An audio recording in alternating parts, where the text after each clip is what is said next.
Today, we're diving into an epic battle of the spacesuits, NASA versus SpaceX. It's time to compare and contrast the spacesuits of these two groundbreaking organizations. So, let the battle begin. SpaceX versus NASA, spacesuits. Spacesuits are the most important bit of kit for astronauts. They're crucial, complex pieces of technology that are designed to save lives in the emptiness of space. NASA has long set the bar for what to wear among the stars, but now SpaceX is rivaling with new, sleek and futuristic designs. In today's video, we're comparing the SpaceX and NASA spacesuits. When it comes to astronaut apparel, it's been a long road to now. The first spacesuits were based on pressure suits worn by early pilots and balloonists around the turn of the 20th century.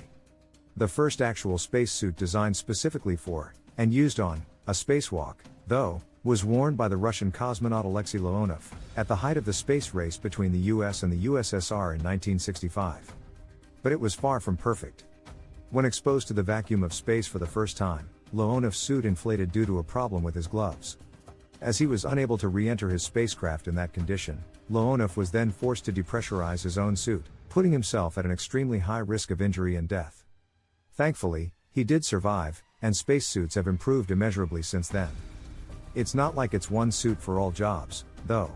And what an astronaut wears to conduct a spacewalk is very different to what they have on for a launch, or a re-entry, or for just chilling in a shuttle or on the ISS. For spacewalks, NASA has essentially been using variations of the same suit since the early 1980s, known as the Extravehicular Mobility Unit, or EMU. But, while all of its suits have been tweaked and perfected over the years, for a long time there weren't any major changes.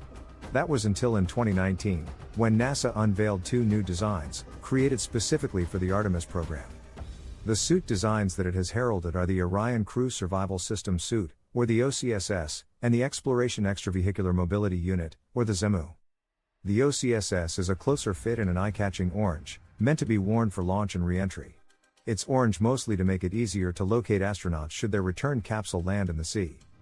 Meanwhile, the ZEMU appears a bulkier and clunkier design, but that's because it's built for large-scale EVAs on the surface of the Moon. It can withstand up to 8 hours outside and offers greater flexibility and safety features than previous NASA EVA suits. Which is important, because the Artemis program is not only aiming to put people back on the Moon, but also to keep them there, leading a new effort to build moon bases and lunar colonies. To look at, though, the latest NASA suits appear a far cry from the much-talked-about SpaceX designs, as worn by Douglas Hurley and Robert Behnken for the historic Crew Dragon Demo 2 launch, which took the NASA astronauts to the ISS in May 2020. These suits, nicknamed Starman suits, are also designed for inside a spacecraft, only, like the Orion suits. But SpaceX hasn't yet built an EVA option for outside the vehicle. The Starman was specifically designed for style, however. SpaceX CEO Elon Musk reportedly wanted to create a suit that looked heroic, to inspire the kids of today. And he accomplished this by hiring Jose Fernandez, a Hollywood costume designer who has also worked on sci-fi, superhero, blockbuster movies like Captain America, Civil War, Passengers and X-Men, Apocalypse. The sleek one-piece sports an all-white design with patches of gray and a striking, dark visor. In fact, it looks so different to what we've come to expect that Musk reportedly had to reassure people that the suit did actually work in a vacuum, that it wasn't just style over substance or safety. It's still quite a new product, first seen in 2017, so there aren't many people who have actually worn it. But Doug Hurley has said that it's different to anything before.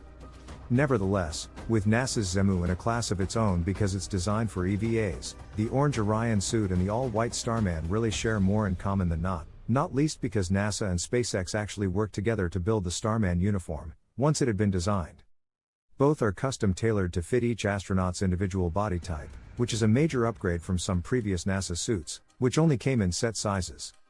Both are meticulously designed to regulate temperature, to avoid oversweating and to be fire-resistant. Both suits also include a significant improvement in the form of touchscreen gloves, a must-have for astronauts piloting the SpaceX Crew Dragon capsule in particular, as its controls are touchscreen only. Both have microphones and speakers fitted inside the helmet, too, so the astronaut doesn't need to wear anything extra for these, like the so-called Snoopy cap of the past. But the suits do differ on a number of characteristics, as well. And a lot of those differences are due to the Starman being specifically designed for use in SpaceX vehicles. The SpaceX suit has a single umbilical line, for example, which plugs directly from the thigh area to the seats in the Crew Dragon ship, delivering all the vital data and metrics on the astronaut inside it, as well as communications. Because many of the Starman features only work with SpaceX hardware, it's even been said that the suit effectively serves as one piece, or as an extension, of the overall vehicle itself. The astronauts and their ship are one. By contrast, NASA's Orion suit works more independently of the shuttle, a crucial feature throughout NASA's history, as it has had to use many different shuttles and vessels, and suits, in the past. In terms of comfort, both reportedly offer major improvements on what came before, too. Starman suits are made with Teflon and Nomex so as to be both strong and flexible. Meanwhile, the Orion suit is engineered to feel lighter than previous suits, with an innovative structure to disperse weight and tension away from certain areas of the body. Every NASA Orion suit also comes equipped with survival gear in the form of things like a locator beacon, a flashlight and a whistle, mostly in case astronauts get lost on re-entry. In comparison, the SpaceX suit doesn't have as many tools attached. Not that there are any particular concerns about the safety of the Starman, with the fact that it is so at one with the ship being cited as one reason why it actually feels very reliable, from training through to launch. In both the Orion suit and the Starman, then, we can see how the future of space travel is changing. But it's probably with SpaceX that we see the most immediately obvious innovations. With one suit, Elon Musk's company has changed the way we even picture astronauts, turning them into new-look superheroes. It remains to be seen what a SpaceX EVA suit will look like, but, given that Musk's primary goal is to reach the Red Planet, we can expect it to be tailored to Mars. For now, NASA still leads the way here, with its Zemu suit, built for the Moon. And if SpaceX ever wants to spacewalk, then they may look to the Artemis program for guidance. Until then, the world will just have to get used to two lots of new-look launch attire, and both offer out-of-this-world style. Thanks for watching this battle of the spacesuits, NASA versus SpaceX. If you enjoyed the video, make sure to subscribe to our channel for more exciting content.